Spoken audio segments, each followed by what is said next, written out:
Hello and welcome to Rewind Reviews, the podcast where we take a look back at movies from our past and ask the question, is that any good? This week we are looking at a movie ultimately about embezzlement, but also friendship, I guess.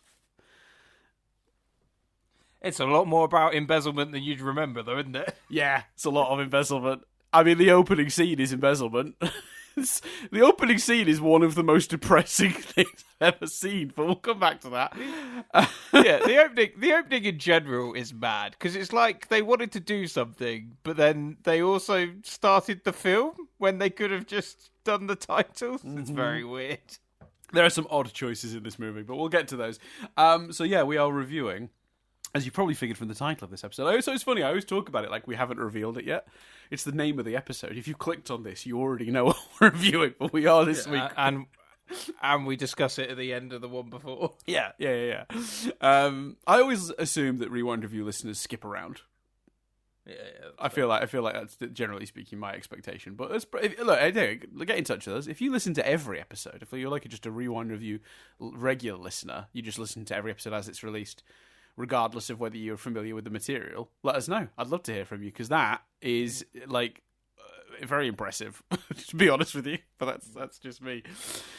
So we'll start with history, as we usually do, and we'll widen it a little bit, because obviously this is the Flintstones movie from 1994, with starring John Goodman, Rick Moranis, Elizabeth Perkins, and Rosie O'Donnell, and with some good guest stars too, we'll come to. But it's obviously based on the original 60s cartoon series. So I guess if we do history, we'll include a little bit about the cartoon series and whether you have any history with that. So yeah, where do you stand with the Flintstones, both as a property and this very specific movie? You know what? I can't. So I had it as it's one of those where my most distinct memory is the VHS cover. Like, that's the main thing. I know I had it on VHS. I know I watched that VHS a lot. I feel like I have a memory of sitting in the cinema and especially watching the sort of the flying overhead opening, but I can't guarantee I saw it at the cinema. But I remember really enjoying it as a kid. I remember watching the Flintstones a lot as a kid and really enjoying that. Weirdly, it's not my big kind of Cartoon Network, which is what it was on when I was a kid.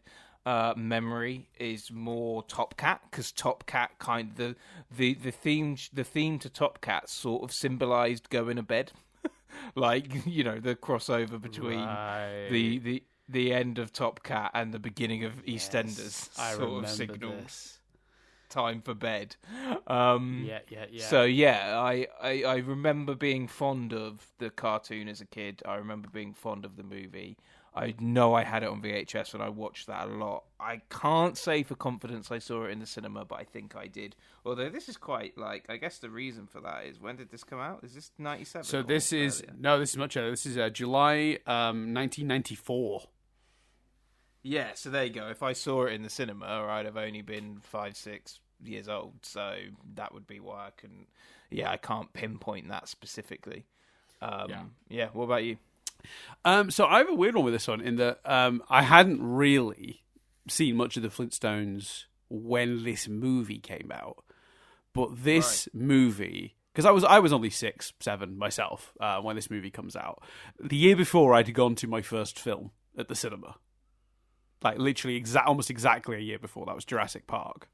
There's a story to that, because a lot of people go, that's a bit scary for a 5-6-year-old. We'll talk about that. I was not bothered. I could not wait. Anyway, different story. My parents definitely did not take me. Someone else did. We'll come to it. So Flintstones is a movie that I was like only interested in because of how heavy the marketing blitz was. I mean, it was everywhere. It was literally everywhere. Like, even in the stuff like my mum watched. Like, my mum would put on This Morning, and they were doing a piece about the Flintstones. You know, it was on every billboard. It was advertised on every kids' channel. It was, like, everywhere. So, you know, little featurettes about how they created the Dino effect, which I was excited about because, obviously, the year before I'd just seen Jurassic Park, which had blown my mind. And, obviously, we're talking about another movie with a CGI dinosaur, and that's, like, but it's a more kid-friendly one, so I might have more of a chance to get my parents to actually take me to see it. So I begged and I pleaded and I desperately wanted to see this movie despite not really... I knew what the Flintstones was. I may have even seen a scene or two or like flicked past it or whatever, but I wasn't a big fan necessarily. I did not get taken to see this movie. I missed this movie in the cinemas despite my begging and pleading. And then it became begging and pleading for when the early copy came in at my nan's video shop, because for those who don't remember, my nana, who are just joining us for this one, my nana worked at a video shop and she'd get preview copies of movies. So I just was like, when's it coming in? When's it coming in? Because obviously you don't have a release date for that. They just send those out when they're ready, you know. And the idea is it's to encourage the people who work at the video store to order more copies. Like, this is going to be a big hit. You want to order lots of copies for the rental market once that release comes. And they'd sometimes send them out like 6 months before. This one I don't remember being sent out quite that early, but it was still 2 or 3 months before it came out that they got one. And I honestly, like, no one at the store got to watch the preview copy they were sent of the Flintstones. Because I had that for so long, it just became my copy. And for years, I had the copy with the watermark and the word sample across the front cover, the iconic front cover you're talking about. That was my copy of the Flintstones, and it was interrupted occasionally by a bit of text that goes on the bottom that is unauthorized for anyone to be watching this outside of the industry. Blah blah blah. This should not be resold. And that was my copy of the movie, and I watched it into the ground. I loved it. I had really loved this movie. Don't know why. I think maybe just, you know, delightful colours, dinosaurs, all that jazz. And it was only years later, when in 95, 96, when we moved to Ireland and we stayed with my grandparents when we first got out there before we had our own place, or before our own place was ready to go. And they didn't have much in the way of kids' channels on their TV, but they did have a channel called, I think it was called like Bloomsbury or Bloom something. And that basically non-stop showed Hanna-Barbera. And that's when I started watching and really falling in love with the Flintstones, ironically, after having watched and enjoyed this movie. So yeah, that's kind of my weird history with it. I have not seen this movie in my adult life, so sitting down to watch it again a day or two ago was a real... I mean, as we discussed last week, I remembered an awful lot of this movie, maybe because I watched it so frequently, or so repetitively, I should say. So that was an interesting it was interesting to go back to a film that I really remembered but could not be sure if it was any good.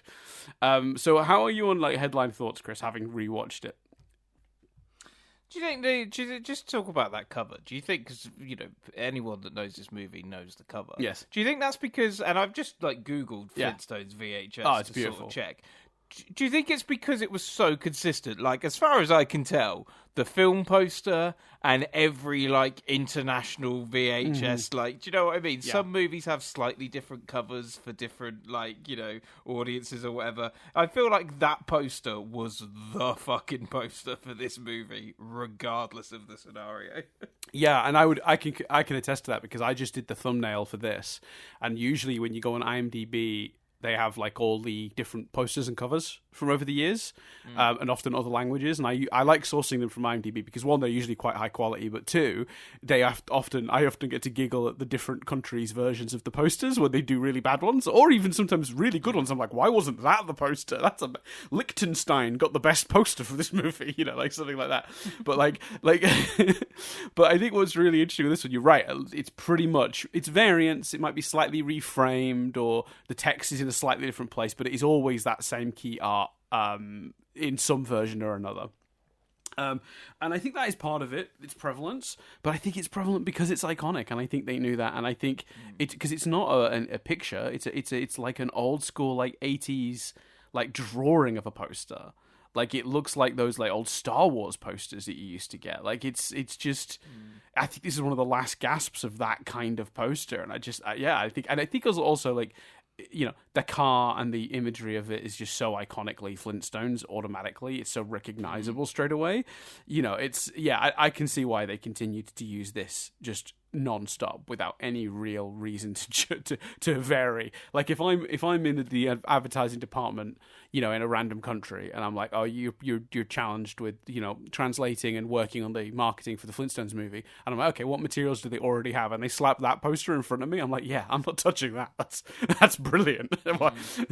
Yes, done. Tick. I'll just translate. What do we call yabba dabba do here? Like, I'll just translate the poster and stick it out. Looks like there was a teaser poster of them like in the car watching the movie at the drive-in on the screen. That's the only thing that's coming up if you Google poster. Yeah, it's great. And I will say one thing I do like about it is it does set the tone, because the poster, if you look closely, Chris, the iconic one, it says it's at a glance it says Steven Spielberg presents, but if you actually look at it, it says Steven Spielrock presents. They got a shitty pun on the cover. Yeah, and this is so headline thoughts.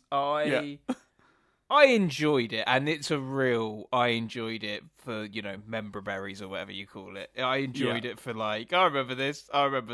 If I'm looking at it critically, there's just the logistics of the world alone has fucking challenges. Why is there television? How's there TV and radio in this world, Dan? How? You don't just fucking make it grainy and be like, oh, it's all right. It's grainy, isn't it? No, it doesn't make sense. To be fair, I mean, that was the show. Like, the show had all that too. Yeah, absolutely.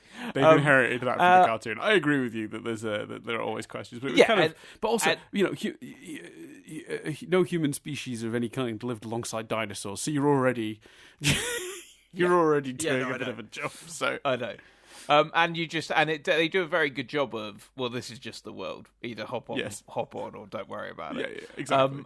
And I was surprised at how much of, I didn't remember it being this huge love letter to the show. Mm-hmm. From including the actual, cartoons on the newspaper, to recreating the opening titles and the closing titles, and closing titles, to having him jump in the air and pause slightly, recreating sort of iconography of those titles and other imagery within the show. And also the sounds, the little sound effects and all those like weird Hanna-Barbera noises are littered throughout the movie. It's definitely done with a lot of love.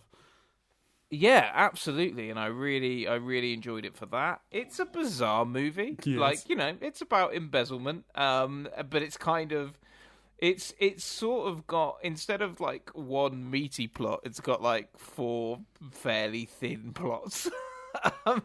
My memory was that Elizabeth Taylor was in it a lot more than she is, but it's still, it's fun when she does appear. And in it a fair bit. My favourite joke in the movie does involve her. Her being suddenly nice to Fred I do like that, but no, it's when Fred's like, I need to think of a plan, and the first thing he thinks of is in a speech bubble is her being eaten by a dinosaur, and he's just sat there smiling, and he's like, no, I need to think of a plan to solve this problem. It's one of my favourite gags in the whole movie. I laughed so much. Yeah. And I laughed a lot. Like I thought it was funny. I did find it humorous. Like the plot is thin, but also, it's an 88-minute children's movie. Like, I don't mind a thin plot in that case. I had a good time. You? Yeah, I'd say. I mean, look. I think there's no way around the fact that this is by most metrics, this is a bad movie. But but I think. Again, as you said, there are certain things that it gets a pass for. I think the humor is a little hit and miss. Well, actually, a lot of hit and miss, because there are a lot of just like bad puns, and that stuff doesn't work for me. Never has. Didn't then. Doesn't now. I don't know. It's firing on all cylinders when it's leaning into what the cartoon was, which was a sitcom. It was a hand drawn sitcom. Like the Flintstones. I watched a couple episodes in prep for this, and it is incredible that you could have just put that in front of cameras and it would have just been a traditional sitcom. If it wasn't for the fact that the sets and costumes would have been impractically expensive, the actual content of the episodes, one of the ones I watched was just about how Fred and Barney, Wilma and Betty went on holiday together for the week, and Fred and Barney were going to stay out late every night, but Barney kept falling asleep.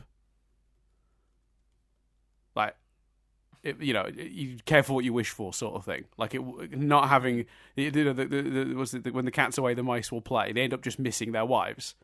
Like that is the most sitcom plot you could possibly imagine. So when the movie is working, it's because they're just leaning into that. It's the characters in a room saying things that are amusing or doing things that are amusing, right? And that is when the movie's at its best. When the movie really struggles, in my opinion, is when it's trying to be a movie. And I know that it had to do that. So it's kind of stuck between a rock and a hard place. Because what you do with a movie, you go, how do we scale this up? And how you scale it up is you make it about the potential end of the friendship, Fred and Barney, which would not have really been a big part of the show. Like, there was an episode of the show, I only remember this one, I didn't see it. There's an episode of the show where Barney becomes Fred's boss and is rude to him and a bit arrogant, and then they fix it pretty quickly. It's not a big thing, But, like, the idea of everyone getting fired from the plant or everyone losing their jobs, and I mean, at the end of this movie, spoiler alert, I mean, I don't think we need to worry too much about spoilers of this movie, but Fred ends the Stone Age. Yeah. And that when the movie fails every time, I found it was when it was connected to its attempts to make it grander, to make a big plot about Fred embezzling, to make a big plot about the whole town wanting to murder him and him being on the run. That's when the movie absolutely sucks. When the movie is at its best, it's when it's just like Fred and Barney like goofing around, or like, Fred having to deal with the mother-in-law, or like, that stuff's great. Like, I love I say love. Love's a strong word.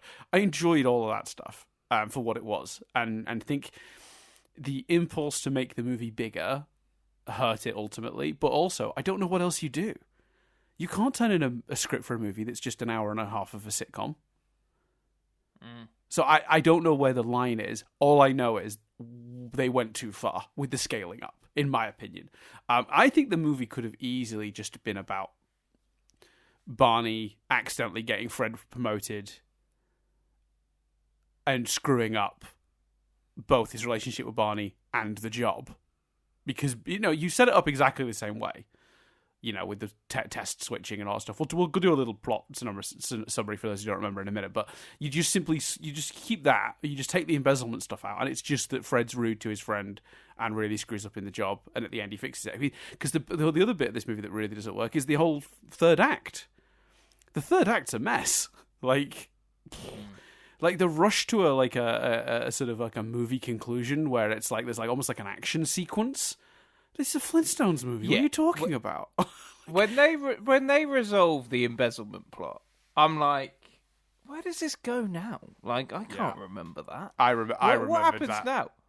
And then it's like, and then when they get kidnapped, I'm like, oh yeah, like there's this weird action quarry fucking kidnap scene. That's when I was like, oh, this is too far, people.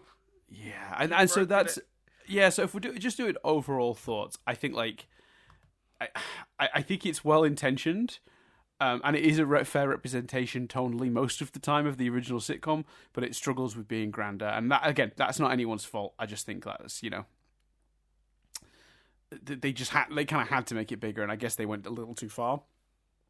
There probably would have been a balance of making it bigger without making it too big, and they didn't quite toe that line. But I will say one thing, actually, to its credit as well. The character work is super shallow, but really cleanly done. Like, every decision every character makes in this movie, I'm like, yep, that tracks. That makes perfect sense. I understand what you're doing at this moment. Oh, with one exception, but we'll talk about that. That's a different thing. Everyone's behaviors make perfect sense. The arcs they go on, simple but effective. Like, they do the job. So, to their credit, it even though the plotting is quite messy, the character work is really on point, I think, and we'll talk about some of the more details about that later, because I think they handle Fred exceptionally well, because the difficulty with Fred is a fundamentally unlikable character, and the way they give him a bit of heart in this movie is actually quite impressive. So we'll talk about the ways in which they do that in a bit. Do you want to recap, Chris, or shall I? Do we do a recap on this? We do a vague recap, like an overall, do we? I can't remember. Yeah, sometimes we do, sometimes we don't. Basically, Fred has given Barney money in order for them to have enough money, and maybe it's money for the house, or I think it's just have enough money for... It's the adoption. The adoption... Huh? I think it's specifically for the adoption. Yeah, so it's to have enough money for the adoption for them to get their new son, Bam Bam. And Barney, in order to pay him back for that, during an aptitude test for who from the quarry that they work at is going to join head office in a vice president role, Barney sees that Fred has done really badly, so swaps his and Fred's test over, which means Fred becomes vice president and gets loads of money. As a result of that, Fred gets entangled in an embezzlement scheme where the two people that work there are trying to embezzle the company and make Fred take the fall for it, and also fire all the quarry people. And one of the reasons it's so easy to do is that because Fred is spending all this money they're throwing at him like a clown, obviously he would be very easy to frame because he suddenly has, a nice new car and all that stuff. Yeah, so they give him all this money, he starts spending it. He also has to fire Barney because Barney got the lowest score on the test, which was obviously Fred's score. Mm-hmm. And so Barney has to take a number of jobs and work his way back up, which slowly causes a strain on Barney and Fred's relationship. And then at the end of it, the people that were trying to embezzle the company through Fred kidnap Barney, Bam Bam, and also the Flintstones' daughter, Pebbles. Huh? Pebbles. And because Wilma's got a dick to bird, which is evidence of what they've done, so they kidnap the kids, and then Fred and Barney save them. And during the course of that, as Dan said earlier, Fred invents concrete, and then decides that he just wants to work in the quarry. Doesn't point out to the owner of the company, Slate, because the owner of the company is like, you've saved the company, you've invented concrete, come and work for me. And Fred goes, no, I want to work in the quarry. And he neither says, well, he does, to be fair, say everyone that lost their jobs gets it back, yes, which you'd assume also means Barney. Yes. What he doesn't do is go, Barney should really work in head office. Like, he did pass the aptitude test and probably wouldn't have let any of this happen. Give Barney a decent job and have Barney get back on his feet. That doesn't happen. I'll tell you exactly why that doesn't happen, Chris, because they were thinking sequel, and you can't change the status quo in a sitcom. No. Yeah, fair enough. So yeah, that is the Flintstones in a nutshell. That plot is batshit crazy. Yeah, can we start with my initial, like my immediate criticism, just because there's a plot point that just bothers me, and I suppose it is nitpick corner really. But there's an element of the plan that doesn't make sense to me, and I want to get your thoughts on this. So if I'm Kyle MacLachlan, he's probably called like Jim Rock or something. Who plays the bad guy who's doing the embezzling, Mr. Embezzler, Mr. Clint Rock or something. I don't know. He's got like a name that's like Flint Stoneface. He's got one of those pun names. He gets all these aptitude tests, and he's looking for a rube, right? He's looking for an idiot to trick into being the fall guy for his embezzlement. And he picks the guy with the highest test score. Now, in his case, he got very lucky because there was a switcheroo that occurred, but he didn't know that. Now, wouldn't it have been cleaner for him, just purely from a logic perspective, for him to choose Barney, who got the lowest score. Now, obviously, the movie then doesn't occur, and that is a problem. But I just mean, just purely practically, from a plot perspective, the villain's choice. Because I said earlier, almost all the character choices make sense to me, with an exception. It's this one. He's supposed to be like a smart guy, and he picks the smartest guy from the quarry to trick. Is that a problem? Did that also throw you, Chris? Because it threw me. Yeah, it definitely threw me, especially when like Halle Berry's in it as well. She's Mrs. Embezzlement. You cannot tell me you've forgotten that character's name. You cannot forget that character's name. Oh yeah, no, you're right. She's Sharon Stone. Can I tell you the best thing about that, Chris? Yeah, it was originally written with Sharon Stone in mind to play the role. That's brilliant. But sadly, there was a scheduling conflict and she couldn't do it. And they just didn't think of they could have made it, I don't know, Rocky Berry or something. But anyway,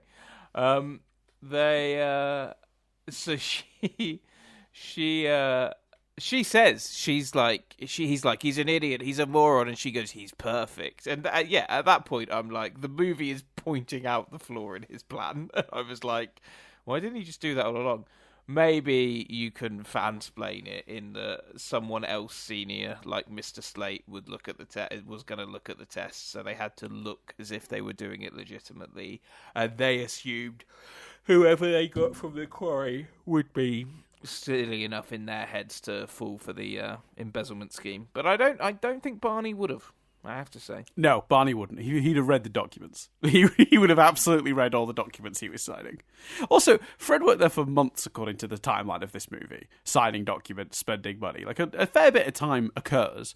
At no point he... Yeah, well, enough time for them to literally build an extension on their house. Right. So, yeah, definitely. Right, which even in the Stone Age probably took a few...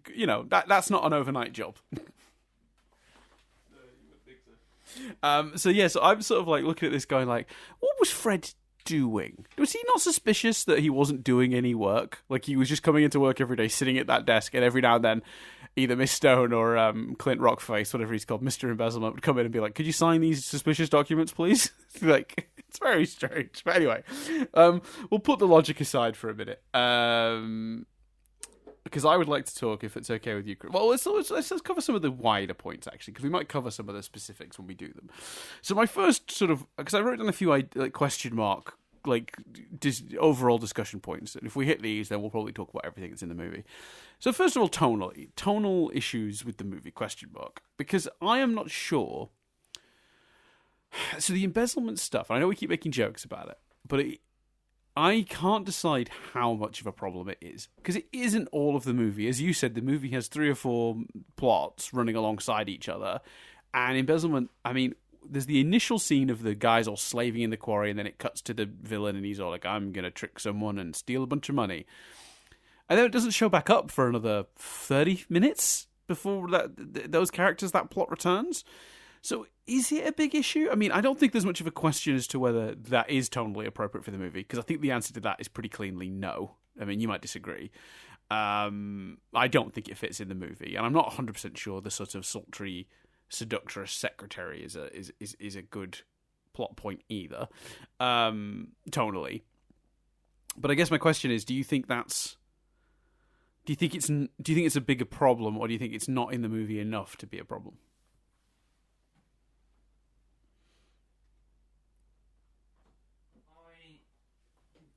I'll be honest, Dan. What happened there? Because you're probably thinking, it's a fucking long pause. No, I think I know what happened. I have a good idea. I didn't go to the loo, but I did step away. I could tell you stepped away. Yeah. You could probably hear water running. I stepped away to wash my hands, thinking I'd have time, and didn't. So that was why usually, if I do that, because I'll do that occasionally, I can usually dart back in time, and it's all good. Not the one on this occasion, Dan. That's all right. I apologise if you think, I was listening intently. I apologise if you think I was quite frankly taking podcasting too lightly. No, I think, Chris, you were correctly. I think you were correctly assessing that when I say I've got a question for you, Chris. I'm going to speak for a good 3 or 4 minutes. Yeah, exactly. I tell you what, I don't think it's in the movie enough to be a problem, and I judge that purely on the fact that it never bothered me as a kid. And that's a good point. You know, I was distracted by the Stone Age and all of that stuff. And when you said last week, it's about embezzlement, I was like, oh, fuck yeah, it is, isn't it? But no, I don't think it is an issue. And they do a pretty good job of explaining it for a child audience. They do, actually. That's true. You do understand. Yeah. It's weird. So no, I don't think it's a problem. You? No, I don't think it is either. I don't think it works, but I don't think it's like such an issue that you go like, well, the whole movie goes in the bin. That's the line, because those are two different questions, isn't it? Is it a problem or does it function a different? I think no, it doesn't function. I think it shouldn't be in the movie. I think there's a way easier way to do this movie. Like I pitched earlier, you just pull out the embezzlement thing, have Barney give Fred the gift of being boss, and it goes to Fred's head, and he screws it right up, and it leads them to blows, and they have to come together and be friends again to solve the problem. You know, or whatever Fred screwed up. Maybe he gets everyone fired. Somehow. Yeah, because I don't think the embezzlement is in the movie enough, but I think it benefits from that. I don't think Fred and Barney falling out and being separate is in the movie enough, and I think the movie suffers because of that. Yeah, because I do think those two have a lot of chemistry. Like in those opening scenes where they're like just being buddies, like I did genuinely feel like, oh, this is sweet. They're nice friends. Like they just, and also I think from a script writing perspective, oh man, they do such a good job with Fred. Like the choice to have it open with him doing a really good deed, and the scene plays out when he goes back to Wilma and she's like, why is there no money in our savings account? And he's looking all guilty. That's kind of the scene you'd get in one of those schlubby 80s comedies where like Al Bundy spent all the money because he went to the racetrack. Do you know what I mean? It's one of those scenes. Yeah. But it's because he did this nice thing for his friend. He helped his friend have the money to adopt a child. That's incredible. Do you know what the cleverest decision for me about that is? The decision to have him still worried about telling Wilma. And the decision to have him not realise and know that she would be okay with it, and in fact lord it over her in a "I'm an amazing person."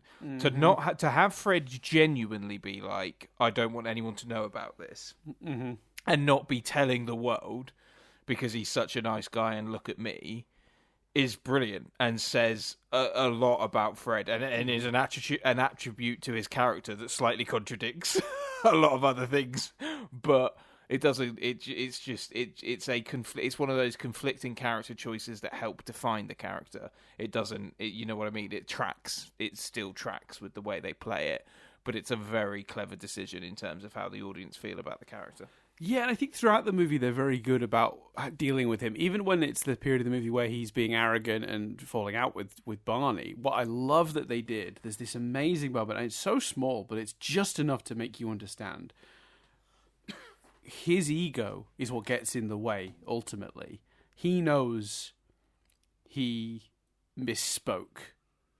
But when Barney and Betty are leaving the house and they're packing up and they're going, and that's potentially the end of the friendship, there's this brilliant moment that only we, the audience, see, none of the other characters see it, where Fred looks really sadly over his newspaper. He's being like, yeah, I don't care, Barney can get out of here, I never want to see his stupid face again.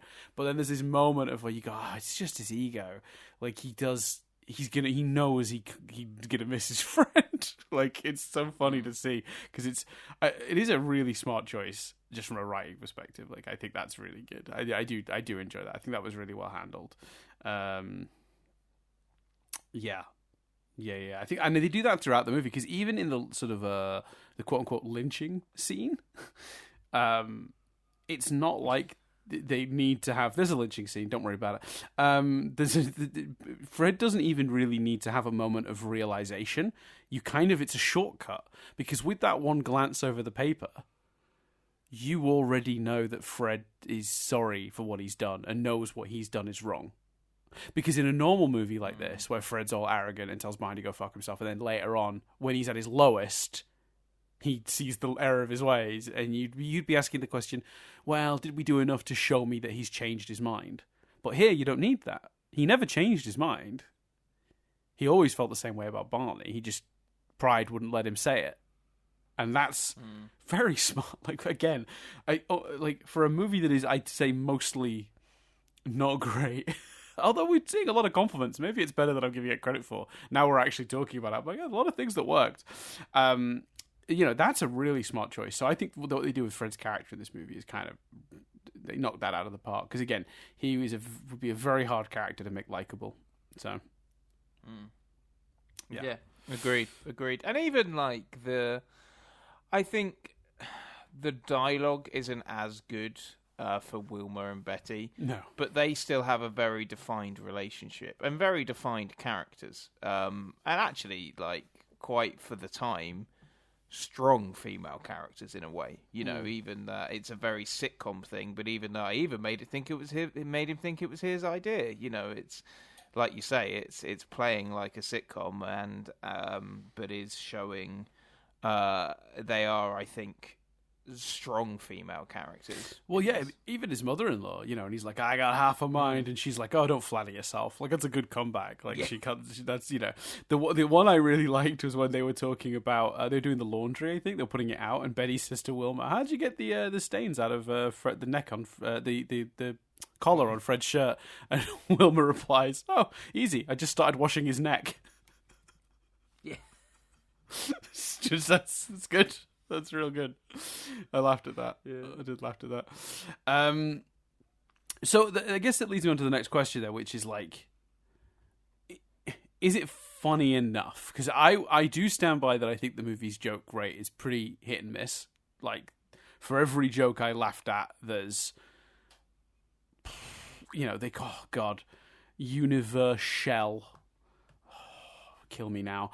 Like there's, you'll be able to see the Grand Canyon in about 15 million years. I'm not sure how I feel about jokes like that, if I'm being honest with you. So for every joke like that, which is, I admit, in tone with the original sitcom, so I'm not saying that, but yeah. I'm not sure if it was funny enough to be like, oh, the comedy in this movie works. How do you feel? Did it tip over 50% for you?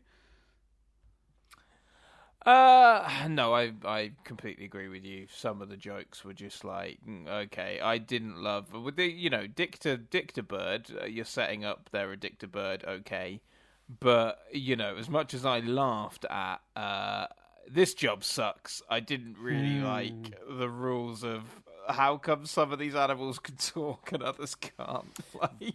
So I didn't really like those jokes. So I agree with you. Is something I really want to talk about specifically, because the sort of iconic Flintstones style joke is an animal doing an unpleasant thing and then turning to the camera, the audience, and breaking the fourth wall and saying, you think your job's bad, while they've been having to, like, been used to clean something or been used to do this and used to do that. Okay. It was that then. But they did it badly here.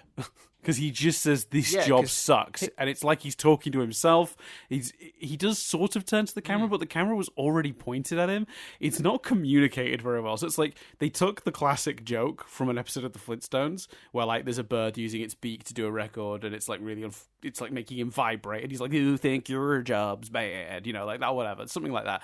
And like, it's very much at the camera to the audience, winking, like, it's pretty funny that this bird has to do this. This doesn't really, like, it's like it's doing the joke without really understanding the mechanics of it. It's like aping it without, do you know what I mean? It's like a person learning a new language, and they are technically saying the words, but because they don't understand yet, they're not using the right inflection, or you're not connecting the words in the right way as a sentence, like, because they're new to it. It's like they've only half understood what made that joke function in the show.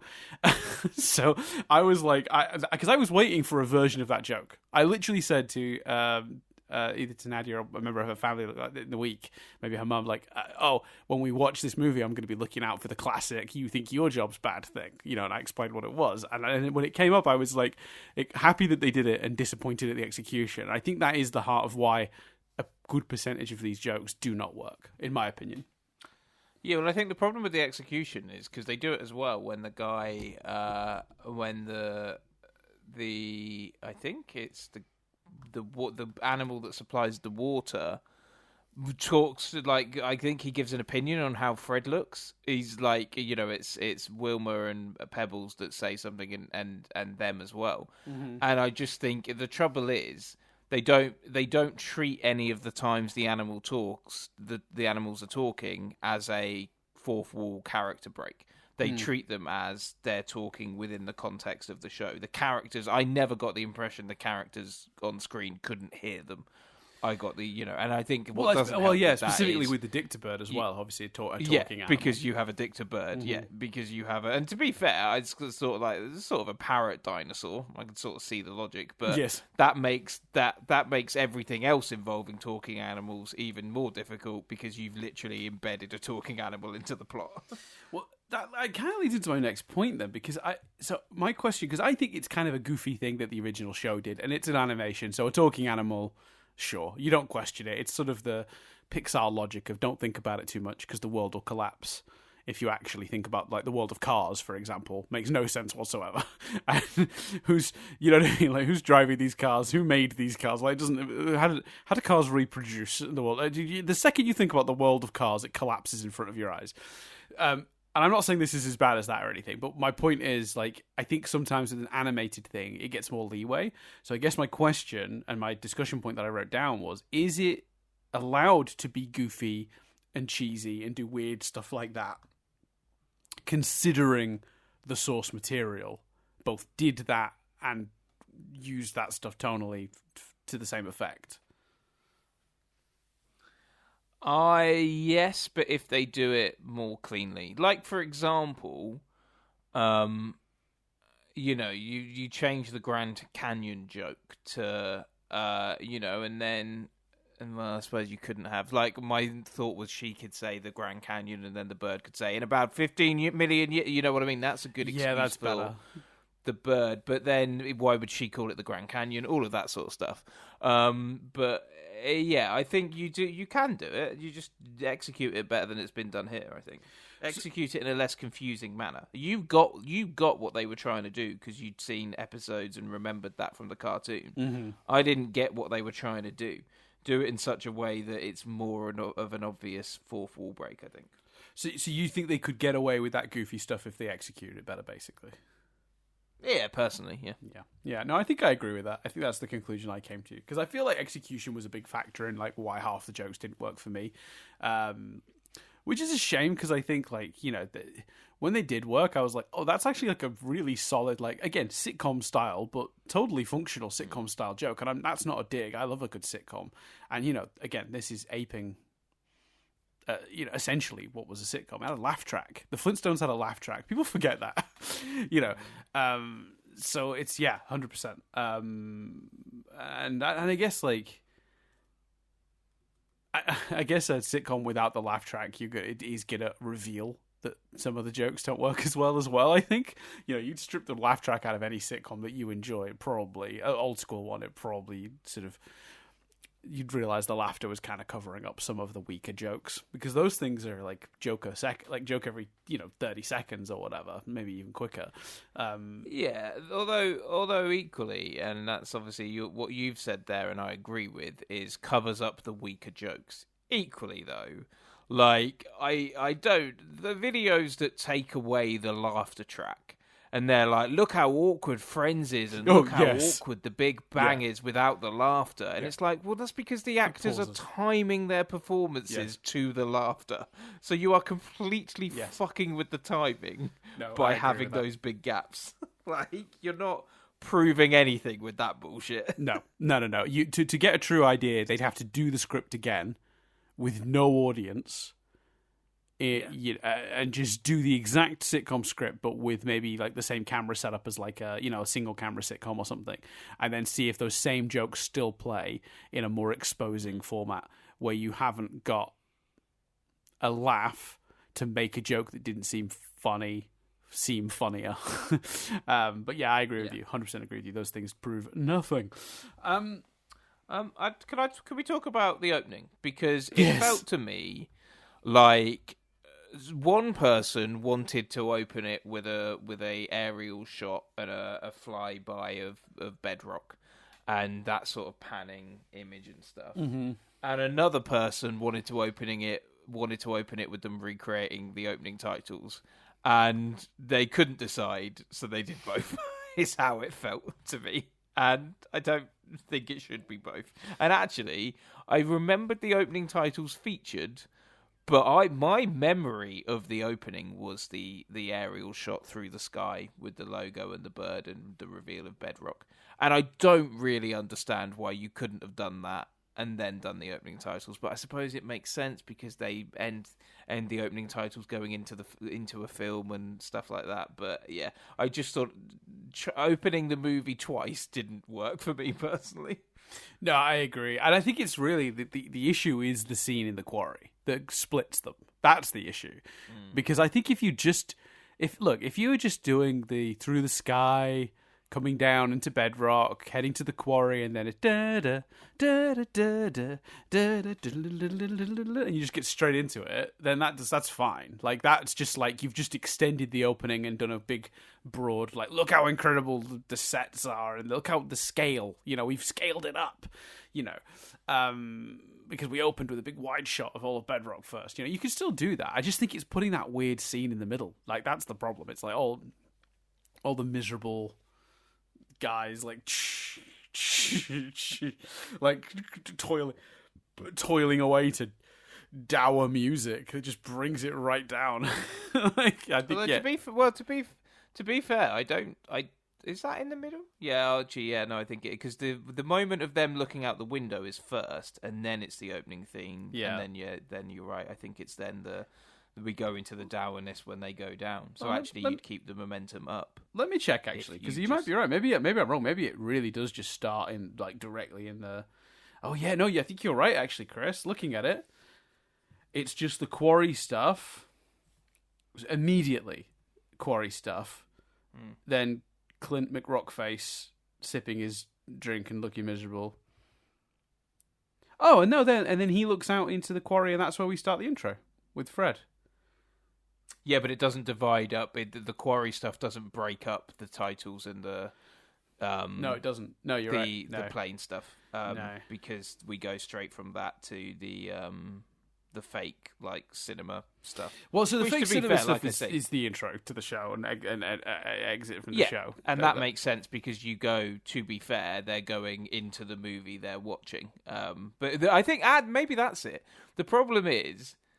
They're going into a movie, so you could almost go, they're watching this movie. But because we've had the quarry shit, which categorically is already within the movie, it doesn't work. Yeah, so I think actually you're right. They've missed the first 5 minutes is what's happened. Yeah, you're right. The quarry stuff is the problem. Yeah. But the problem with it is it just shouldn't be. It should just be opening titles and then the movie. Yeah, because in the original show that was how they did it. They go into the movie theater in the intro, and on the screen would be the start of the episode, and it would just go into it. Like that's how it worked. And then at the end of every episode, it would end, pull out, back to the sort of drive-in cinema. They would leave some sort of pun movie name on the coming soon board. Which in this one I think is Tar Wars, which I enjoyed. George Lucas's Tar Wars, 10 points. Nice. Yeah, I don't normally like puns, but they got a pass on that one for me. And then they exit and they go home via the place where Fred gets his gigantic ribs, and then the cat letting out scene happens, and that's how every episode started and ended. So they've kept that framework, which I do think again is part of the show being a love letter, the movie being a love letter to the show. Would you like to step with me to nitpick corner, Chris? It's a small one. I'm here. Small one. Yeah. The equipment to make houses with machinery so that they didn't need the employees anymore. That was part of his scam, right? Because that was how they were embezzling the money. They were paying for all this equipment, but the equipment was just nonsense that he owned the company that was quote unquote selling it, and it was all just broken nonsense and didn't work, right? That was the idea, right? He says that multiple times in the movie that it's a scam. At the end of the movie, it seems to work pretty well. haven't got Before- a fucking clue bef- what any of that was about. before so okay, so because the premise is that part of his embezzlement scheme is because Fred is in acquisitions, and what Fred is acquiring through signing these documents is the equipment that will automate the process of making these houses. But he says that's nonsense. It's not going to work. They're going to fire all these people. They're going to have sent all this money into another account to acquire all this equipment, and then they're just going to run. And the equipment is nonsense. Or it's just for show, or something like that. But then at the end of the movie, he puts the kids on the conveyor belt, and they start the machine, and it starts doing what he said it would do. It starts pulling the rocks out of the quarry, shaping them into pieces for houses. We see it doing it, and I'm like, what? Wasn't this stuff supposed to not work? Yeah, but it creates concrete. Like it's it doesn't intentionally create. It only creates concrete because Fred breaks it. To be fair, I'm not sure that is a small nitpick, Dan. I think that's quite a justified big one. I mean, unless the logic is like, oh, it works for a bit, but it's not good for the long term. Like you'll make a few houses out of it, then it'll collapse. Maybe that was it. Maybe it's just designed to fall apart after a week or something. But very strange. Yeah, well, he didn't actually believe it worked or something like that, and then it's as surprised as anyone that it does. Maybe. But he put the children on it. He must have expected the conveyor belt to at least correctly take them along and dump them in that thing. Yeah, but maybe he was just looking to, threaten them. Like, and then if that's the case, it's quite good because he's then also not deliberately harming children. Yeah, well. Let's talk about the third act while we're here. Bit messy, isn't it? Suddenly forcing in an action sequence that doesn't really fit with the rest of the movie for the sake of it. Everything resolves at lightning speed, which I do not appreciate. We barrel to a conclusion. It's a problem, right? Big problem. Yeah, it's mad. Like, it literally, that scene, and there's some fun cartoonish elements. I mean, it's not very funny. I no doubt you didn't enjoy them, but Barney face planting that wall and all that sort of stuff. Yeah, that stuff's fine. I mean, look, the thing is, the slapstick humor gets a complete pass from me because I know for a fact I laughed at that as a child. So, like, the slapstick stuff gets a complete pass from me because, these sorts of movies always have a mixture of slapstick and verbal comedy to entertain the two groups that are likely to be watching it. So I'm okay with a goofy joke like that. That's fine.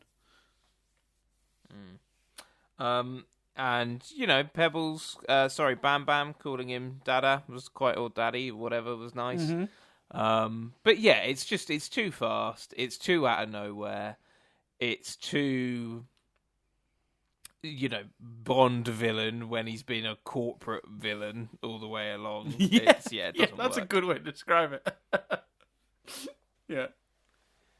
It just doesn't work. Yeah. It's a problem. I will say very quickly, we talked about it, we sort of talked about the parts around it. Very quickly, I will say, the recreation of the intro and the outro are both stunningly, well put together. Incredible. Oh, they're wonderful. They're absolutely brilliant.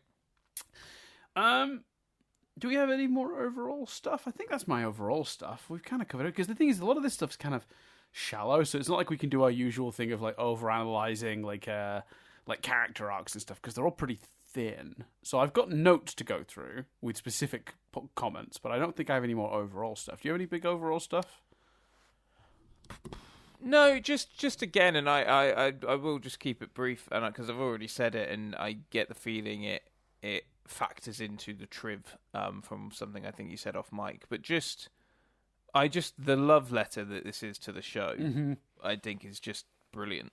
Yeah, and fair play to them. And to be fair, also, they really fucking went for it when it comes to recreating the dinosaurs doing stuff and being the show, that notion of how do we, what does the Stone Age dishwasher look like? Well, maybe it's a dinosaur. How do they get water from a dinosaur? They, the dinosaur chomping on the clocking in and out paper and all that sort of stuff. They really fucking went for it, with all of that stuff. And fair play to them. And I think as well, I think the cast are brilliant. I think they all perform their characters brilliantly and are a big part of why those characters work. And they all somehow make it their own, but also pay absolute homage to and are true to the cartoon as well. Mm-hmm.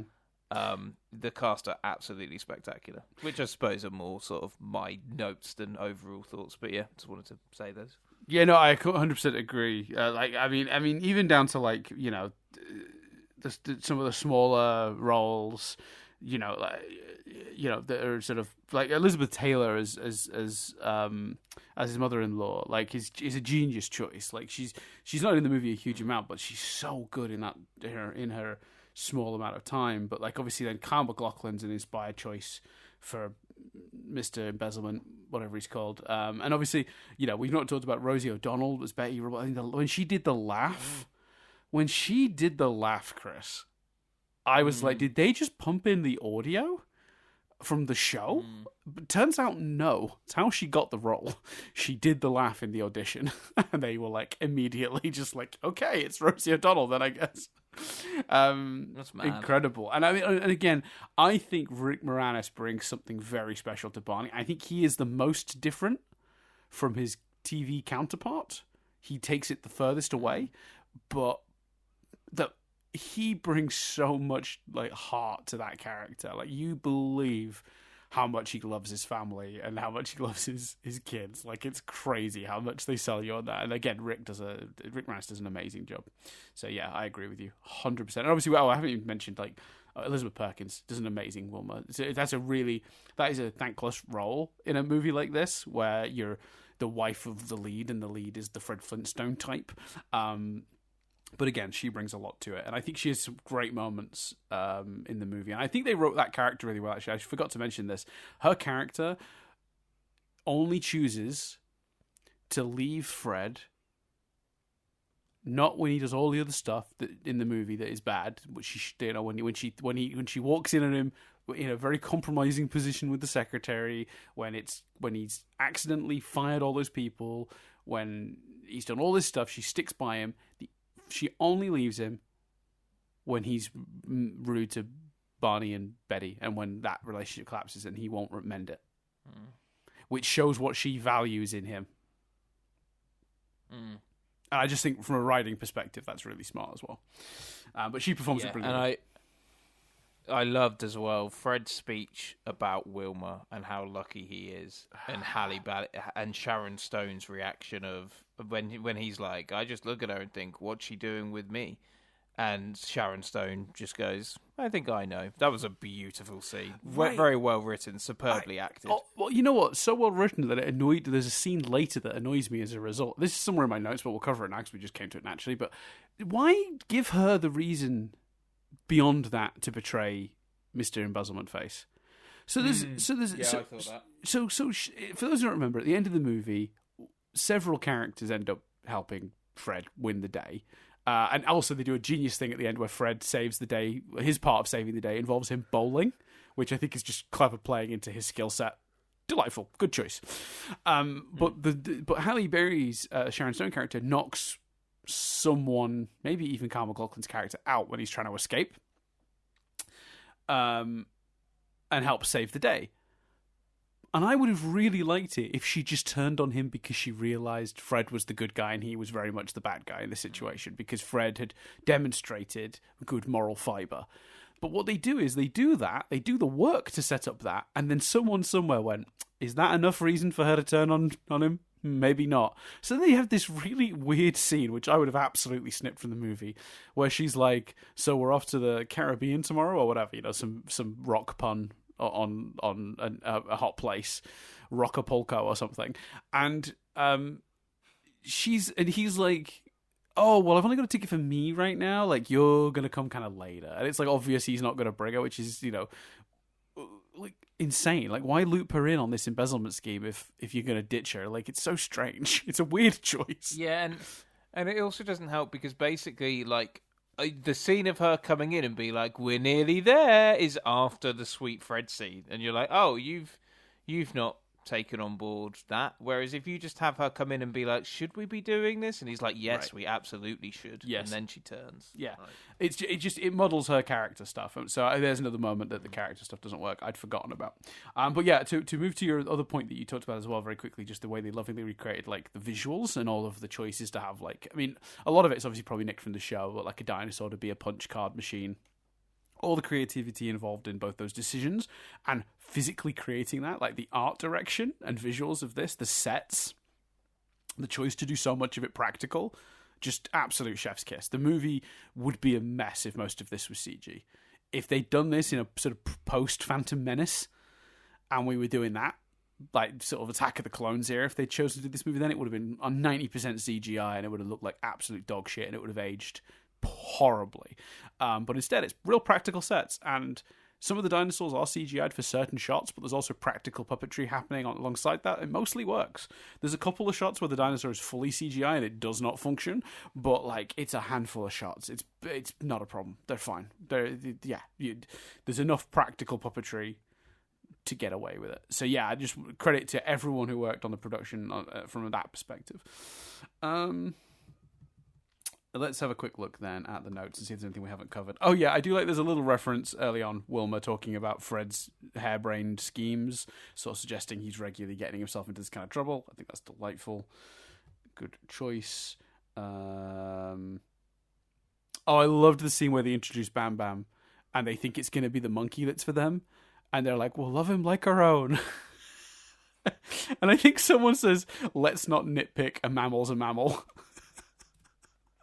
Yeah. It's genius. Yeah. So some of the aside gags in this are really good. Like the one you pointed out earlier when he's like, if I had half a brain, she's like, you should be so lucky. Like, yeah, it's good. It's good stuff. It's really good. Absolutely love that. Let's see.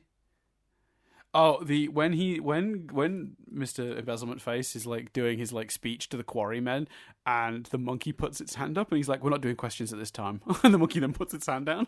I don't know why that really made me laugh. It's the dumbest thing in the movie, and I chuckled. I don't know why. It just did. That worked.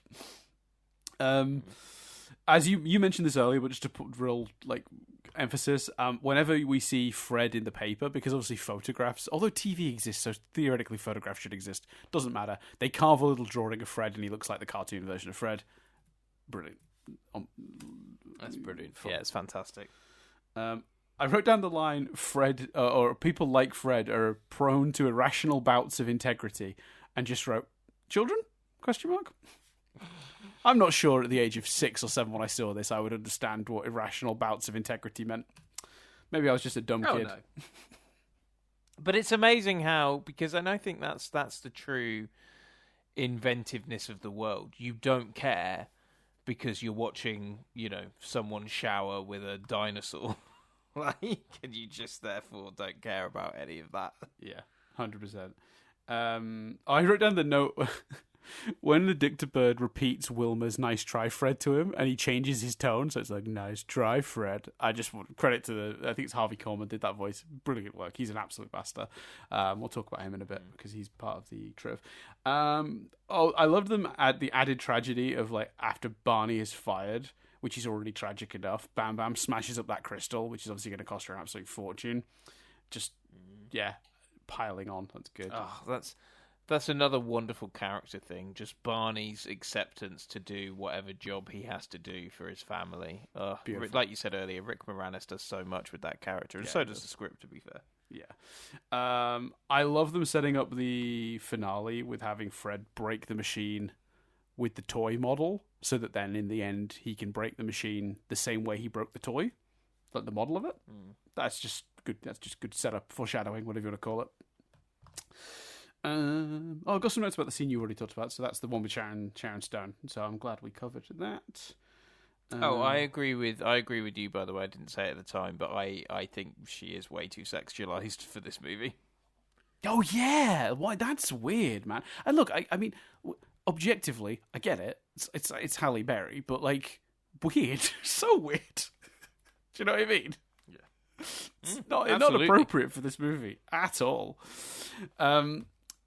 I do like the way that they spent a bunch of the movie having Fred say like he wants time off for his for the guys in the quarry, like a holiday, and that the way they trick him into signing the pink slips is to have him.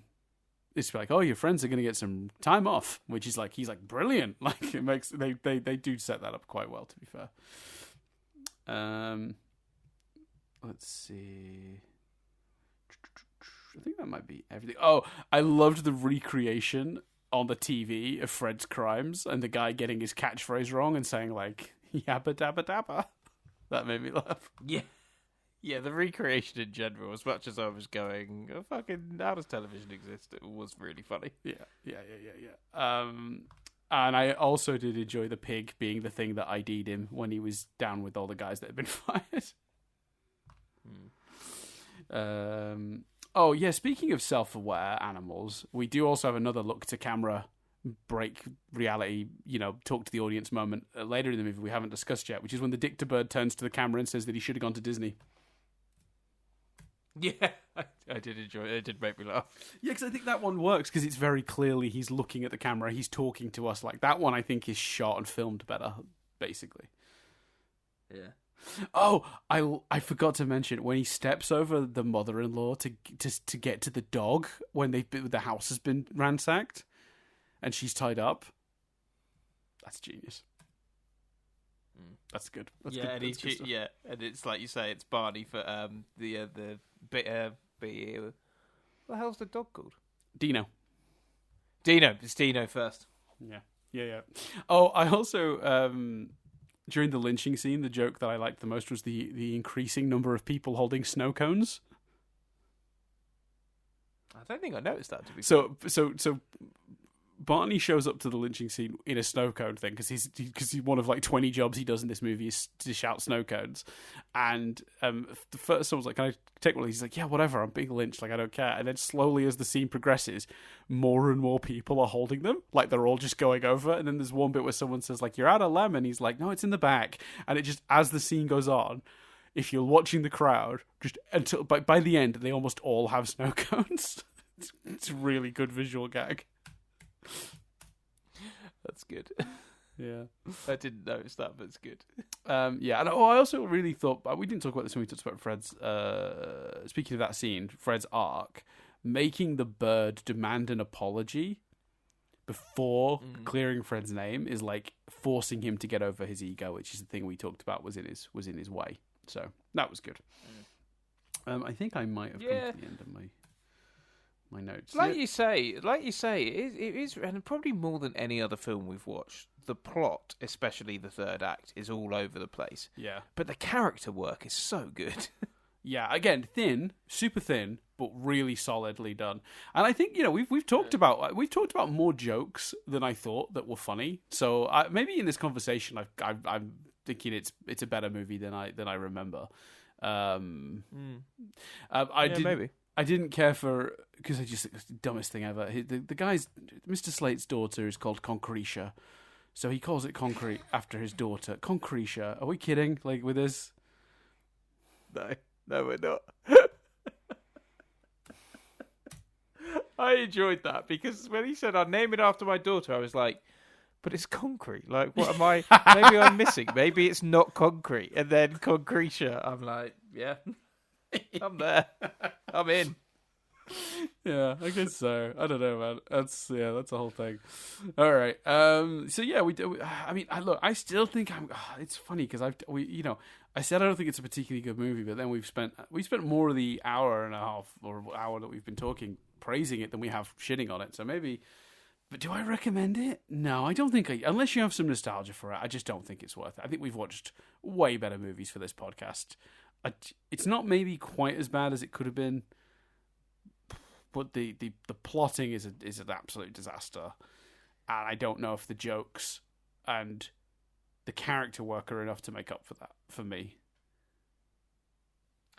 I think this is a category we have sometimes on this podcast, and that category is if you loved it as a child, it's worth rewatching.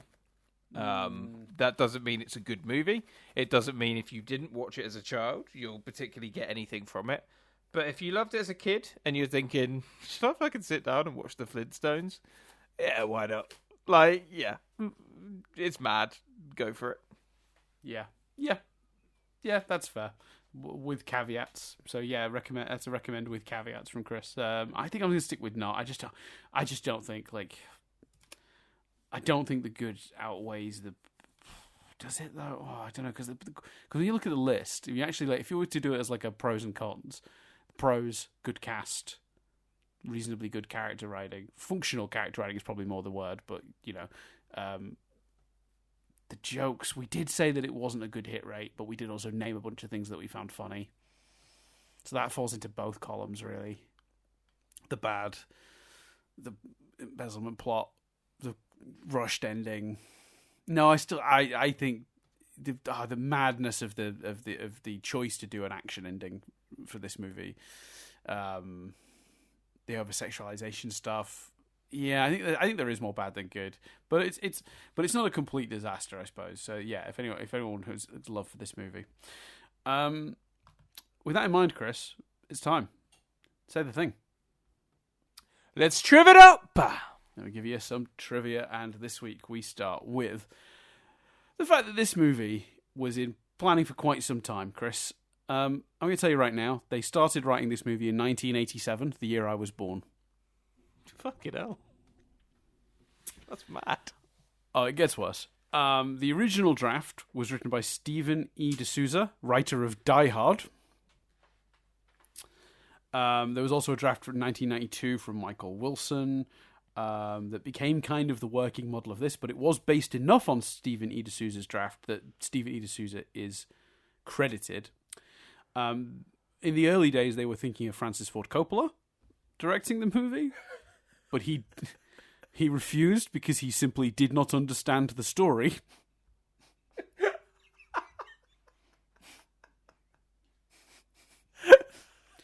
The director of Jack, everyone, turned this one down. Now, eventually, the movie found its way to Brian Levant, who would ultimately go on to direct Chris's choice as a Christmas classic on this podcast of Jingle All the Way. Mm-hmm. He is a solid 5 out of 10 director on IMDb. If you go through his movies, it's just 5 out of 10, 5 out of 10, 5 out of 10, 4.8 out of 10, 5.2 out of 10. It's really interesting. Good stuff. Who doesn't love consistency? Absolutely. So I thought that was... I just thought that was kind of funny. But basically, yeah, so the guy Brian Levant was eventually selected because he was a massive fan of the animation of the original series. He loved it. He had a personal collection of merchandise. He was that into the Flintstones. He could not believe his luck that this movie cropped up. But I think somewhat hindered by the fact that by the end, Chris, a grand total of 35 people had had their hands on this screenplay. I don't think we've ever covered a movie where 35 different people were involved in the script. It's amazing how much the script holds together when you think about that. Yes. I 100% agree. Or I guess just enough polishing, enough people came in and fixed bits until it was actually something, I guess, maybe. But yeah, when Levant signed on, the director, he recruited Gary Ross to handle the screenplay. Ross turned in his draft in 1993. But that draft was then junked. Several of the writers, including Lowell Gantz and Babalu Mandel, worked on the script before Levant was finally happy in August of 1993. As a result of all of this madness, only 3 writers end up being credited. But when the movie was awarded the film's Golden Raspberry Awards for Worst Screenplay, the Golden Raspberries very much insisted on giving the award to all 32 writers they could find that had been involved. Well, you got to admire the integrity of the Golden Raspberries, haven't you? Basically. Not a sentence anyone has ever uttered ever, but yes, I agree on this occasion. But They made sure everyone got blamed. Yeah, exactly. Several people were thought of for Fred Flintstone in the early days, but obviously this movie was in development from 87, so I'm not sure how serious many of these were, but Jim Belushi, Dan Aykroyd, Bill Murray, Chevy Chase were all in line for Fred Flintstone, but they were all deemed a bit too skinny, and no one thought a fat suit would be appropriate. The closest they got in that time was John Candy, who had been considered partly because he'd already worked with he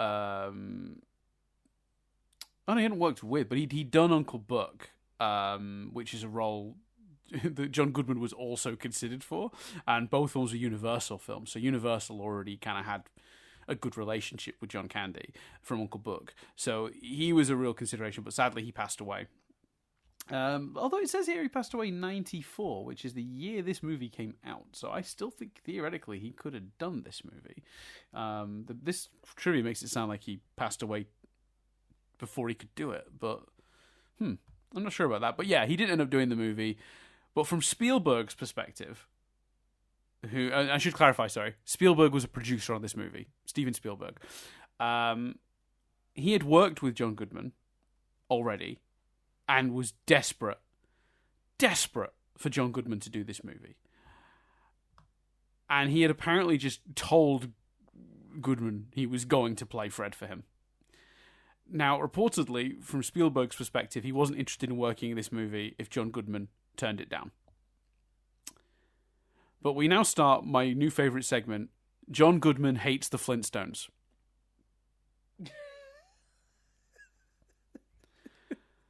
Because based on several interviews he's done, and I think particularly some of this comes from his episode of Inside the Actors Studio, he never wanted to play Fred Flintstone. He hated the Flintstones since he was in 5th grade, and he had the feeling he would hear Yabba Dabba Doo yelled at him for the rest of his life. Even 6 months before filming began, he didn't think he didn't want to do it. He was trying to pull out. Spielberg apparently had to force him.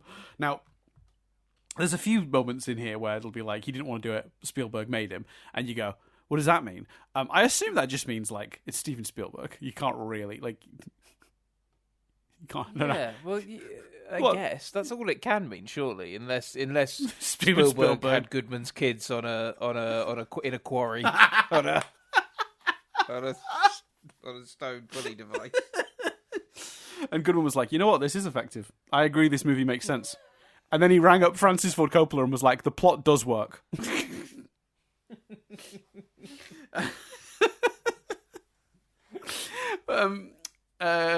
So we'll come back to his hatred of the Flintstones a little bit later in this, but it comes up again.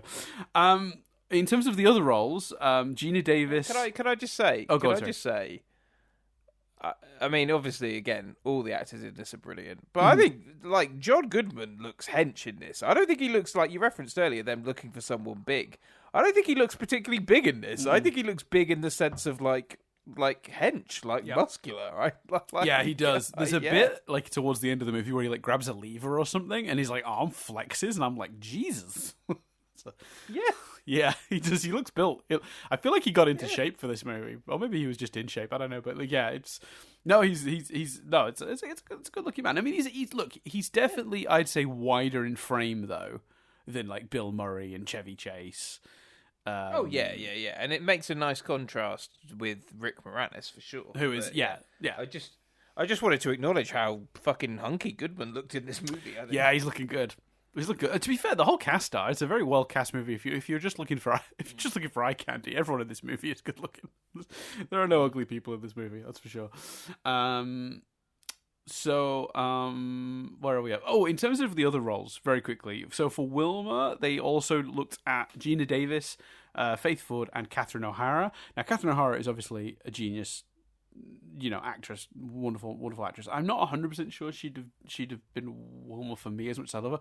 Gina Davis, though, I did go like, ooh, that's a good choice. I love Elizabeth Perkins. She's great in this movie. Gina Davis is a good choice, though. Must be said. Yeah, for sure. I wouldn't change it, but if we'd gotten that, I wouldn't have been mad. That's where I'm at on that. Yeah, that's fair. Because the cartoon version of Barney is supposed to be very short, no actors that were 5'6" or taller were considered. They looked at Dudley Moore, Bob Hoskins, and even Spielberg's first choice for Barney Rubble was Danny DeVito. Now, DeVito clearly has a bit more sway with Spielberg than Goodman, because he turned the part down successfully and basically just said his acting style was too gruff for Barney, because the whole point is Barney is a contrast to Fred, who is gruff. And so I'd agree with that. I would agree with that too. And even better, and I gotta give credit to DeVito here, he then was the one who recommended Rick Moranis to Spielberg. Oh, wow. And seems to have at least started the ball rolling on that one. So wow. I think he's absolutely right. Danny DeVito would be a better Fred than Barney. Yes. But the problem is Fred is supposed to be big and DeVito is quite short. Taking physical appearance out of it, this is a fucking tangent. Who are we? Who's Fred and Barney here? Oh, I don't know. I don't think we don't fit the Fred and Barney dynamic, because so everyone always talks about this. It's was it round and rectangle? So Bert and Ernie, round and rectangle. Like when you've got these like double acts, Stan and Ollie, round rectangle. So someone who's a bit shorter, a bit wider, and then someone who's a bit taller and thing. That's the thing. I think we're both. What was I saying? Keenan and Kel. Yeah, exactly. I think we both fit into sort of a middle ground on both of those fronts. I don't think either of us are either or. How generous, Dan. I think I will only speak for myself, but I think there are definitely some that would be like, no, he's round. I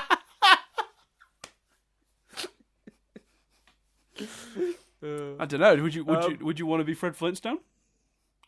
No, I don't think either of us. I think I have been told by many a listener that I back down easier on this podcast often. Not often, but like I have in the past. Like I've had people say to me, you could tell that you probably maybe liked that more or felt stronger, and just kind of was like, so maybe I'm Barney, but I don't think we fit into Barney and Fred that easily here. Yeah, I'm trying to figure out the connection between people telling you backed down and deciding you didn't think you fit Fred Flintstone. Because I would say Fred is the more dominant. Fred is the more dominant character. Oh, I see what you're saying. You're going personality now. I see. Yeah. I was trying to avoid talking about being round. I was doing personality from the beginning. Well, it's just because the last thing we talked about was that they'd ruled certain people out based on height, and they'd ruled certain people out for Fred. So I was still in that mindset. Oh, in terms of personalities, I don't know. Yeah, well, one of us is definitely louder than the other, and I mean, one of the episodes I watched, Fred gets into a sitcom called like The Frogmouth Man because he yells and talks a lot. And the director is like, he's perfect. See, this is the thing, right? I think on the podcast, you're Fred and I'm Barney. But I'm not so sure that in day-to-day life, because you're louder than me on the podcast, but in a room, I'm louder than you. Like at a party, I'm louder than you. God, that might be true. So I think podcast-wise, you're Fred, I'm Barney. But I think in day-to-day life, I'm Fred, you're Barney. I'd never considered that. Well, that might actually be true. Yeah. Because who's ever thought of their life in those terms? But yeah. Well, yeah. Yeah, exactly. Anyway, that's funny. Moving on. Rosie O'Donnell got the role because in the audition she perfectly imitated Betty Rubble's laugh. We talked about that, but I just want to repeat it here because we're talking about the casting and it was the place to say it. In terms of Cliff... Can we give credit here for the amazing Wilma Betty scene in Red Dwarf? In Red Dwarf? Yeah, there's a scene about they're talking about who they would rather date, Wilma or Betty. And there's a scene where Kat goes, I'd go with Betty, but I'd be thinking of Wilma. That's funny. That's very funny. That's great. I absolutely, consistently, all through life, would say Betty. Betty's more my type. Sure. You're not willing to... Well, actually, it's not that I'm not willing to. I just don't think I have an answer. Like, it's. Yeah, I think you've not. I think Nadia's more Wilma than she is Betty. Sure. Well, there you go. Then it's Wilma, I guess. But I find that a very strange discussion. Because people have been doing a lot of this, like, hear me out stuff recently. I don't know if you've seen these on, like, social media, like TikTok and stuff. I sound like such an old man. I don't know if you've seen this on the social media. But, like, on TikTok and stuff, people do this, like, hear me out. And they do the hear me out cake. And it's, like, a couple. And someone will, like, they'll put like a picture of a character on, like, a stick and stick it in the cake. And it'll be, like, hear me out. And it'll be that character that they're kind of into. But it'll be, like, a weird choice. Like, I'm trying to think of examples, but my brain is dying. But when it comes to animated characters, I've never really been able to understand. So, like, they're drawings. I don't get it. I struggle. But if you had to. And you could go any animated. I'll accept at this point any animated character you've got a crush on. So you could have, the Little Mermaid. You could have Jessica Rabbit. You could have all the sort of the big hitters. Mm-hmm. Who would you say you fancy? I genuinely none. Like I honestly, I'm not even kidding. When people have these conversations, I often feel left out. It's like genuinely, I don't have an answer, and I really wish I did because it would shut you up. Yeah. Yeah, that's fair. Because now I'm just going to be texting you good-looking animated characters forever and a day. Oh, I'm sure you will. Absolutely certain of that. Yeah, I don't know. Yeah, no. Very difficult. But anyway, where are we at? Oh, yeah, Cliff Vandercave, which is apparently the name of Kyle MacLachlan's character. Again, Kyle MacLachlan, amazing in this movie. Other actors that were considered, Tim Curry, Christopher Lloyd, Tommy Lee Jones, Joe Pesci, and William Shatner. Were all considered. I am so glad they didn't go with William Shatner. Any of those would have been fine, but I actually think Kyle MacLachlan's perfect casting. I wouldn't have changed that for the world. I don't think. He's smug. He's good smug. How do you feel about computer rendered animation, like the mum from The Incredibles, or same problem? Same problem. Okay. This isn't going to get you anywhere. I promise you. The answer is genuinely... Because here's the thing. Every time you continue to push and prod and ask, all you're essentially implying is you don't believe me when I tell you just doesn't do it for me. Never has, never will. No, don't have an answer. Yeah. And you're just gonna keep bashing up against that wall because it's the truth. So you can keep trying. Surely like the prince from Frozen. He's a good looking man. Yeah, I guess. You gotta find some animated character attractive. I don't know what to tell you. Again, this is what this comes down to is you're not believing me. Yeah. No, I believe you. I know you well enough to know. No, if you believe me though, why did you just say you've got to find someone? Well, I'm just committed to the bit. Yeah. It's not a great bit. Point. No, True. So we already mentioned this, but the role of Sharon Stone was indeed meant to be played by actress Sharon Stone. She turned it down due to scheduling conflicts. Then they looked at Paula Abdul. But the problem with Paula Abdul in the producer's eyes was that because she was so short, she was only 5 foot tall, like 5 foot flat. She contrasted very awkwardly next to Kyle MacLachlan, who's like 6'1". Now Halle Berry isn't exactly tall; she's 5'5". But it was closer, and it therefore looked better on camera. So when they screen tested, so in the end they went with Halle Berry. So there you go. Nice. One of the ways in which they coaxed Dame Elizabeth Taylor back to the big screen after a 6-year absence was that the proceeds from the film's premiere would go to her AIDS Foundation, which is very nice. I'm glad they did that. That's nice. Yeah, that's awesome.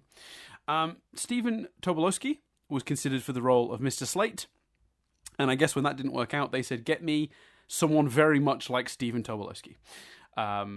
So they did. I mean, look, all credit to the guy. I've forgotten the actor's name now. He's here somewhere. Where is he? Dan Florek.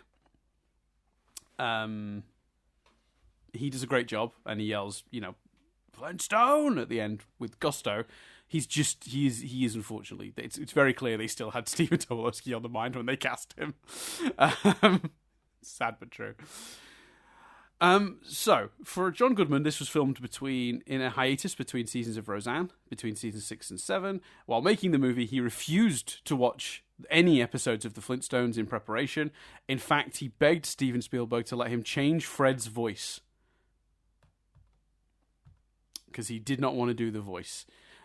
Spielberg confirmed he had to do the cartoon accurate voice, which he then did. And by the way, for someone who did not want to be in this movie and did not want to do this, the amount of gusto he gives to this, considering that, incredible.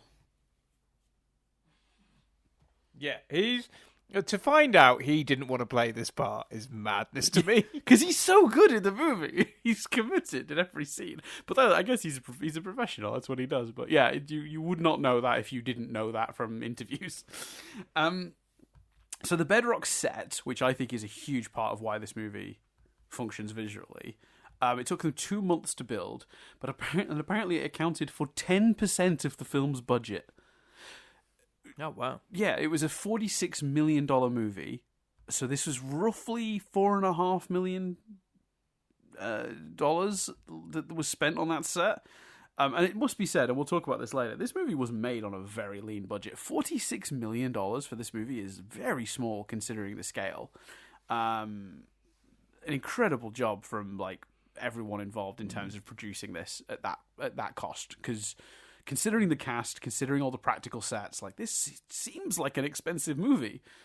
But that's nothing. Absolutely. That was my assumption. Yeah. I'll tell you right now, the sequel cost twice that. And didn't make anywhere near as much. I've never seen the sequel. No, I haven't either, but we'll talk about it in a bit, because I've got one thing from it that I thought was very funny. Since the entire cast performed barefoot, now this wouldn't have happened these days, they've got flesh-coloured feet shoes you can wear now for when you want to do a scene where the character is supposed to be barefoot, and it's not filmed close up. You can just sort of put them in these, and it means they can safely walk around the set. But because of that, glassware of any kind was completely banned from the set. Makes sense to me. Although the idea that they all filmed this legitimately barefoot actually makes me feel very sad for all these poor people, because that sounds like a nightmare. It makes it so much worse knowing John Goodman hated it.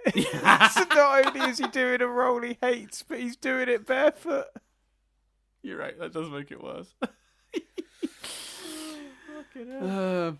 On Elizabeth Taylor's first day on set, Dame Elizabeth Taylor's first day on set, she was greeted with 30 bouquets of flowers, a Cartier watch, a prehistoric bowling ball with her name engraved on it, and a bottle of her own Passion perfume, redesigned in the style of the movie. The same bottle then appeared actually in the movie. I think that's very funny that they were really making sure she was happy, because they were if she leaves, they really wanted her in this movie, it seems. Well, so it's Elizabeth Taylor. Yeah. Sure. Yeah, no. Yeah, 100%. It's amazing she's in the movie. Bam Bam was played by two brothers. The boys were actually from Iceland. Excuse me. Sorry, I should say twin brothers, to be clear. This is very common in movies, by the way, for those who don't know. They often, when it's children, they cast twins, because then when one of them because they can only be on set so many hours a day legally, because of sensible child labour laws, they will have one on set for a few hours and then switch it out for the other one, so then they're not working the full days. But because the boys were from Iceland, neither of them spoke English. So when Bam Bam utters their iconic Bam Bam lines, they had to do a voiceover for that. So they brought in Elizabeth Daly, who famously is the voice of Tommy Pickles in the Rugrats, but also a million other awesome cartoon characters, and she provided the Bam Bams. So that's nice. That's cool. Speaking of voice acting, Mel Blanc, legendary voice actor Mel Blanc, receives a credit in this movie despite having died 5 years earlier, because all of Dino's noises and dialogue, you know what I mean, was stripped straight from the original show. Oh, cool. Mm-hmm. Wow. Yeah. God, such a love letter. That's awesome. Yeah, I love that. I love that a lot. That's really good. When Fred sort of flies into his car at the beginning of the movie after sliding off his sort of Brontosaurus crane, the way they did that was actually in reverse. They lifted John Goodman by crane out of the car and then switched the footage in reverse to show him landing in it. Yeah, that just made me chuckle. Just the image of him getting hoisted from a car, just like, fuck it hell. Fuck you, They're going to be Stephen. saying yabba dabba. It's just, I just got him under his breath. They're going to be yelling yabba dabba do forever. Can I just say, I thought, like, look, obviously it doesn't, like, hold up to modern standards, but I thought Dino looked good. I thought that worked. Yeah, mostly. I think when he was a practical, he worked better. The full CGI Dino, not always great, but mostly they did a combo, and that works pretty well. Yeah, it holds up. Brian Levant, the director of this movie, was on Gilbert Gottfried's podcast and said that before shooting the scene when Elizabeth Taylor was tied up, he sort of stepped near Elizabeth Taylor and suddenly she was screaming, and apparently he'd accidentally stood on her foot. So she had to be tended to. Production was held up for 30 minutes. She came back with crutches and her foot bandaged. And he was absolutely freaking out because obviously he's not, it's clear they'd gone to a lot of trouble to get her in this movie. And now she's potentially been injured on the set by the director. An accident, but absolutely brutal. And obviously, they'd gone to a lot of trouble. But it turned out it was a prank. Everyone started laughing and everyone was in on the prank except for him.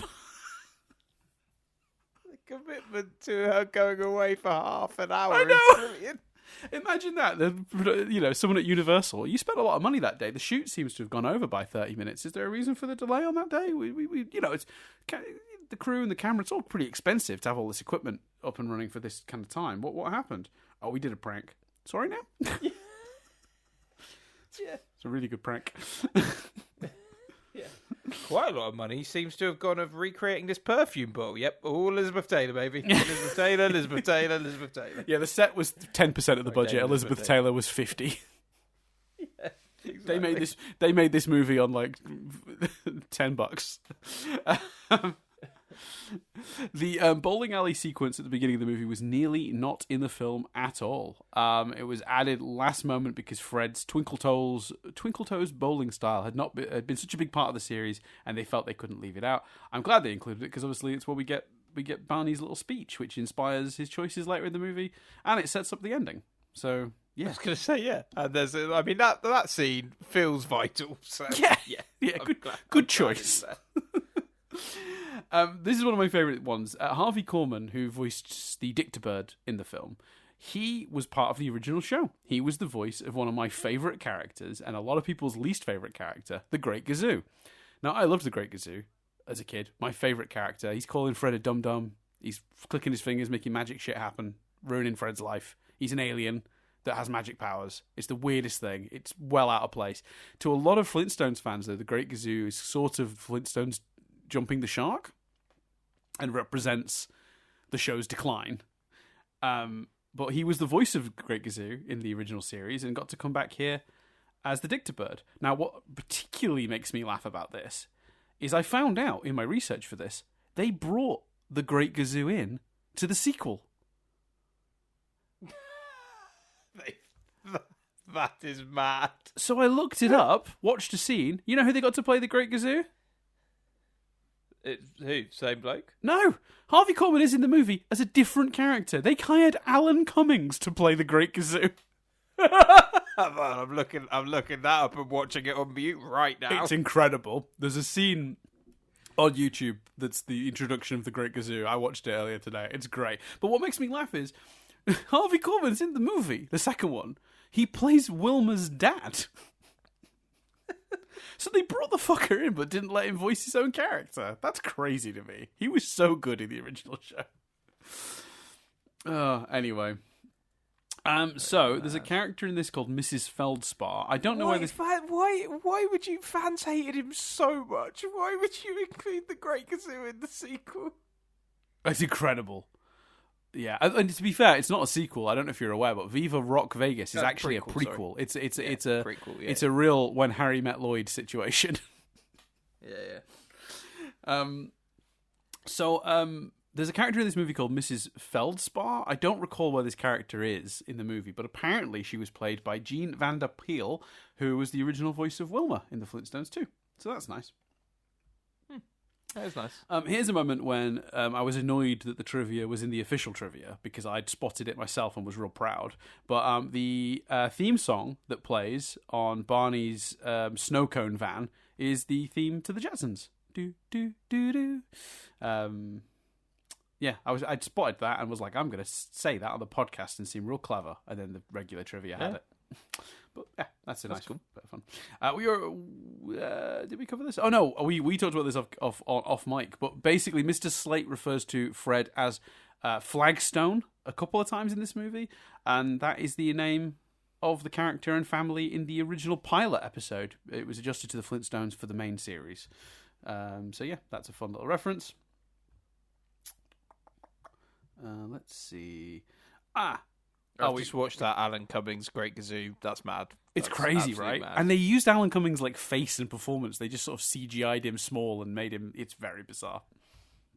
He does correctly call Fred a dum-dum though, which is the thing the Great Gazoo did. By the way, that movie also directed by this movie's director. No one else came back. This one guy that loves the Flintstones, like the only guy in Hollywood that gives a shit. We already kind of talked about this, but when Cliff brings Fred the documents to give the staff much needed time off, you can clearly see they're pink in colour. That's because pink slips are what you get in America when you get fired. I just thought it was a nice detail. There you go. Let's have a look. Oh, why is that? Oh, I copied a few in here that weren't supposed to be in here. That's unfortunate. Here we go. Oh, okay. Can we do the most insane trivia of the week? Like, just what? I don't know. I don't understand. Like, sometimes we just get a really weird piece of trivia. I do not understand why this is here. But in the scene where Fred tells Wilma that he lent money to Barney and Betty, he holds up the paper to cover his face. And you can clearly see the headline, Pterodactyl crashes in Andes and eats rugby team to survive. Which is quite dark for this movie. But it's even darker, Chris, when you discover it's a reference to an Air Force flight from 1972 where a rugby team called the Old Christians Club crashed in the Andes and the survivors had to eat their friends' bodies to survive. Jesus. Oh, well, in line with that, I wanted to ask, did you pick up, because that's horrendous, and horrendous that it's like a sight gag, but equally... But why is that in the movie? Why are we referencing that? That's grim. What is this? It's a children's movie. It's mad, but I don't think that's the only reference to that kind of thing, because there's the scene where Elizabeth Taylor says to Wilma something like, to think about the sacrifices that your father made, and then lists a bunch of stuff and says, your brother Otis, or whatever his name is, and you're like, what does that mean? Does it mean, like, he died? What is that about? Yeah, and, like, there's a scene as well where they're, like, at the play park, and there's, like, a pterodactyl attack, and they all have to run. Yeah. There's so many weird dark moments in this movie I'd forgotten about, but yeah, there you go. Anyway, right. Let's move on to the last couple of bits very quickly. Just the budget and the box office. So this movie was made for $46 million. So I'm going to suggest that they probably ended up spending around $100 million. Because as we talked about before, you spend the money on the movie, then you spend double that traditionally on the marketing campaign. Now, I might even say it might be as high as $150 million on the total, because the marketing for this movie was insane. This movie was, like, even as a kid, I was like, it's a lot. Do you know what I mean? It was on everything. So who knows? But, like, at least $100 million total spent on the movie to make it happen and then market it. $46 million on the actual production budget. It made $342 million at the box office. To conclude our segment, John Goodman Hates the Flintstones, after the success of the movie, John Goodman reportedly begged Spielberg to never make a sequel. Begged him. Because he saw how much money it had made and did not want to get roped into another one. What does Spielberg have over Goodman? Well, Well, to be fair, the sequel did end up happening without him, so clearly not that much. But interestingly, so look at that ratio: $46 million budget. We'll call it $100 million if we want to include marketing. $342 million return, $242 million profit, or $200 million profit if we're doing the extra 50. So either way, this is between $200 and $240 million of profit, pure profit for the studio. The sequel had nearly double the budget, around $90 million. I think it's like $86 million, but only returned 60 in box office returns. That is quite a fall. So yeah, big flop on the sequel. So it's time for everyone's favourite segment, Chris. It's Cars Exist. No. So we got a slightly special Cars Exist this week. So first of all, we'll just start with the obvious: the Flintmobile, which is what is colloquially the Flintstones car is called. Not ever in the show or the movie, but it's how fans often talk about it. So there were approximately 3 sort of cars built for the production. Excuse me. There was a stationary one with no floor for close-up shots. There was a golf cart chassis version that could drive around that they used. And then I think there was a second of that. The Volo Auto Museum acquired one of the, I believe, the golf cart models from Hollywood car builder George Barris. And it's on display apparently now. And apparently the wheels on the front were actually just steel oil drums turned on their side and covered in sort of like a papier-mâché sort of fake stone coating. So that's pretty standard stuff. But I was interested, Chris, in the other car. There's a scene when Fred gets rich, he goes and buys like a sports car. You remember the scene? Mm-hmm. And he drives it multiple times throughout the movie, right? And I was like, that's got to be designed off something or a reference to something. It must have a name, like a funny, quirky name. So I do a bit of Googling. I end up on my favourite website, the Internet Movie Car Database, to find out what's going down with this car. No information. I've never been let down by the Internet Movie Car Database before, Chris. Yeah, that's sorry. I'm sorry to hear that. That's rough. So I signed up. I went on their forum, took a picture of the car, and I posted it and said, bit of an odd request. I'm not knowledgeable about cars, but I do this podcast where we talk about the cars because it's kind of funny to me. It's like I didn't explain it's a long-running bit, but it is a long-running bit. And I said, I've used your website many times, this brilliant website. You guys have accumulated all this information, but I don't have the info this time. Here's the car. Does anyone know anything about this? Does it have a fictional name? Is the shape designed based on any real-world cars? Does anyone know where it is today? Thanks for your time. Hopefully, grateful if anyone has any information and can provide it. So I got a couple of responses. This is one of the most exciting things that's ever happened on this podcast. Well, I'll put it this way: we only got 3 replies, so it's not right. It's not a big response. But the first thing I'm told, almost immediately, Chris, is that in the Quebec/French language version, the car is named a Mammoth Benz, so instead of Mercedes Benz. Which I thought, fuck did the person where did someone pull that from? Well, we'll come to that because they then said that they thought the car resembled an AC Shelby Cobra. So I looked up that car. It's pretty close. So some design elements, I think, borrowed from the 1965 AC Shelby Cobra. Someone else replies, I don't know much about it, but it reminds me of a Sabra Sport. So I look up that car.